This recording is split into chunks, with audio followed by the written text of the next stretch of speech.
President Bola Tinubu has said he would not hesitate to sack any of his ministers that are performing below expectations. Tinubu said this on Thursday during a meeting with the leadership of Arewa Consultative Forum (ACF) at the State House, Abuja. The president, who addressed the issue of the growing number of out-of-school children in the northern part of the country, said it was unacceptable. Tinubu, who commended the National Security Advisor (NSA) on the improving security situation in the country, also appealed to the state governments to prioritize the needs of local communities by ensuring accountability and effectiveness in the local government administrations. Highlighting the significance of education in nation building, the president described the situation of out-of-school children in parts of Nigeria as unacceptable. The question of out-of-school children is unacceptable. Education is a tool against poverty, and that is what brought many of us here. We must use our education to serve the people and improve their conditions, he said. We must develop the backbone of Nigeria's economy, which is the education system. We will collaborate with you on this intensively. We are still building Nigeria, and I'm glad that you have emphasized the need for development. The infrastructure decay is unacceptable, and the level of poverty in the north is unacceptable. We must eliminate the source of these trends. Everybody wants to be secure, and we need to invest more in technology. We will do it, I promise you. We will put our heart and soul into ensuring that Nigeria is secure and its citizens are protected.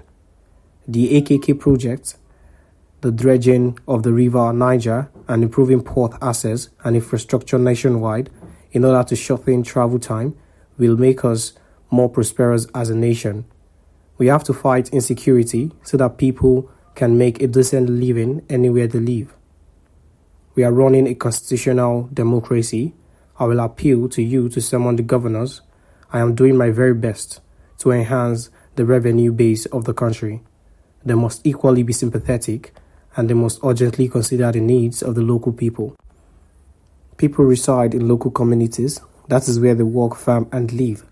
If the local governments are not effective in delivering services as leaders, we must not hang on to the numbers. We have 774 local government areas, but are they truly effective? Do they solve problems for Nigerians? Do they coordinate development programming with the state and federal governments? Who is being held accountable for the performance of the 774 local governments? Maybe we should look at recalibrating. What was good 4 years ago may not be good today. We want the votes, we go to the locals. When we get the vote, we move to and focus on Abuja. Tinubu also addressed economic development and livestock management, stating that animal husbandry has been a huge problem for Nigeria. Dairy farms can grow our economy significantly. Talk to the governors and tell them to make more land available. Talk to the headers to collaborate with the states. The lands are with the states. We are ready to put funds in place to help the headers. We can do it, and we'll be able to do it. If the Brazilians and the Dutch are doing it, we can also do it, the president stated. He used the occasion to appeal for national unity and continued support for his government as it solves decades-long challenges confronting the populace. As long as we are together, and we have to be together, there is strength in our diversity. Our strength and opportunity are built into our population. I thank the cabinet members for their efforts, but I will relieve any of them of their duties anytime I feel that they are failing Nigerians, the president affirmed. He therefore directed the establishment of a committee to follow up on the issues raised at the meeting and assigned the secretary to the government of the Federation, Senator George Akume, to lead the follow-up efforts. We must tick the boxes on all that we must quickly do, President Tinubu said.